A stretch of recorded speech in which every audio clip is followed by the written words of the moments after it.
ជំរាបសួរពុកម៉ែបងប្អូនទាំងអស់គ្នាសូមស្វាគមន៍មកកាន់វីដេអូថ្មីអញ្ចឹងវីដេអូនេះខ្ញុំមក review អំពី All New Honda PSX កម្លាំងម៉ាស៊ីន 125cc ពុកម៉ែបងប្អូនទាំងអស់គ្នាបាទអញ្ចឹងអានេះគឺជា Honda PSX របស់ក្រុមហ៊ុន Honda NSX ណានាំចូលដោយក្រុមហ៊ុន Honda NSX របស់ប្រទេសកម្ពុជារបស់យើងណាបាទអញ្ចឹងតាមដែលខ្ញុំសួរក្រុមហ៊ុនថាម៉ូតូនេះគឺជា ស្តង់ដាររបស់ជប៉ុនសុទ្ធណាពុកម៉ែបងប្អូនទាំងអស់គ្នាបាទអញ្ចឹងលំនាំទាំងអស់ហ្នឹងគឺដូចជាមួយនឹង PSX 125របស់ជប៉ុនតែម្ដងដោយសារតែ spec គឺជាមួយគ្នាបាទហើយទីតាំងកន្លែងផលិតក៏កន្លែងតែមួយដែរបាទគឺផលិតនៅវៀតណាមដូចគ្នាណាផលិតនៅវៀតណាមហើយបង្គំគ្រឿងនាំចេញណាបាទអញ្ចឹងសម្រាប់ Honda PSX របស់ជប៉ុនក៏ក្រុមហ៊ុនគេបានបញ្ជាក់ដែរថាផលិតនៅវៀតណាមណាផលិតនៅវៀតណាមហើយបង្គំនាំចេញទៅប្រទេសជប៉ុនបាទប៉ុន្តែនេះបង្គំនាំចេញមកស្រុកខ្មែរណាបាទអញ្ចឹងអាពណ៌ស៊ីម៉ងនេះខ្ញុំឃើញថាស្រស់ស្អាតមែនតើណាពុកម៉ែបងប្អូនអរគ្នាអូស្អាតជុំយៈហើយនិយមច្រើនណានៅស្រុកខ្មែរយើងចូលចិត្តជា125ដោយសារអីដោយសារវាធូរថ្លៃបាទវាធូរថ្លៃតម្លៃវាធូរថ្លៃហើយវាទំនើបវាលយណាតែយើងជិះបានអត់ចាំបាច់មានកាត់គ្រីសុំទោសអ្នកនរគ្នាអត់ចាំបាច់មានបានបើកបរណាពុកម៉ែបងប្អូនគ្នាបាទអត់ចាំបាច់មានបានបើកបរទេគឺយើងជិះបានមកសេរីនៅស្រុកខ្មែរណាអត់មានប៉ូលីសណាមកសួរនាំរឿងបានបើកបរទេបាទព្រោះថាកម្លាំងម៉ាស៊ីនរបស់វាតា 125cc ទេណាពុកម៉ែបងប្អូនគ្នាបាទអញ្ចឹងមានបងប្អូនសួរខ្ញុំថា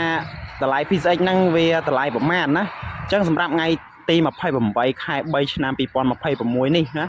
តម្លៃរបស់វាសម្រាប់ 125cc នេះគឺតម្លៃតែ3000ក្រាស់ទេណាពុកម៉ែបងប្អូនគ្នាបាទអញ្ចឹង3000ក្រាស់ហ្នឹងសួរ3000ក្រាស់ហ្នឹងប្រមាណបាទ3000ក្រាស់ហ្នឹងគឺ3500ឡើងណាបាទវាលើស3500ហ្នឹ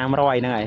វាមិនលើសច្រើនទេវាលើស3500ខ្ញុំមិនអាចបញ្ជាក់តម្លៃឲ្យច្បាស់ឲ្យជាក់លាក់ទេព្រោះអីបញ្ជាក់តម្លៃច្បាស់ជាក់លាក់គឺ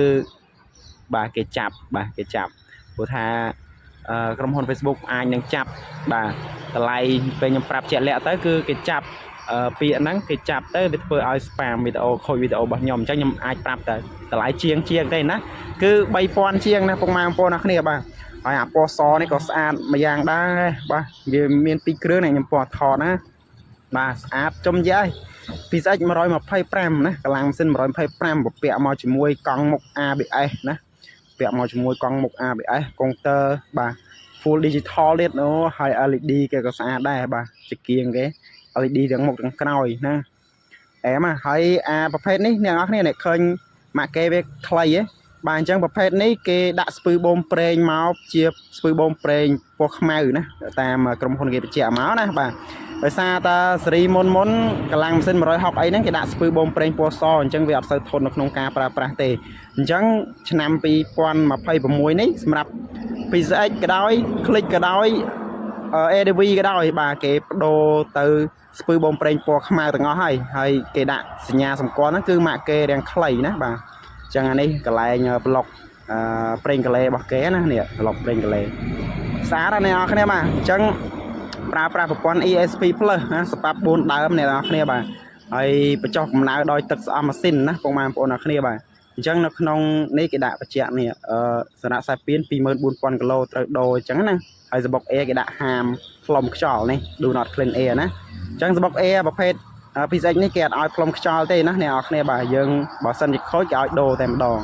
អញ្ចឹងម៉ូតូនេះគេមានការធានារយៈពេល2ឆ្នាំឬក៏ 24000 គីឡូដូចនៅក្នុងសភៅនេះគេដាក់អញ្ចឹងណាពុកម៉ែបងប្អូនអ្នកគ្នាបាទអញ្ចឹងអ្នកនរគ្នាទៅទិញក្រុមហ៊ុនវារៀងទូថ្លៃណាប៉ុន្តែបើសិនជា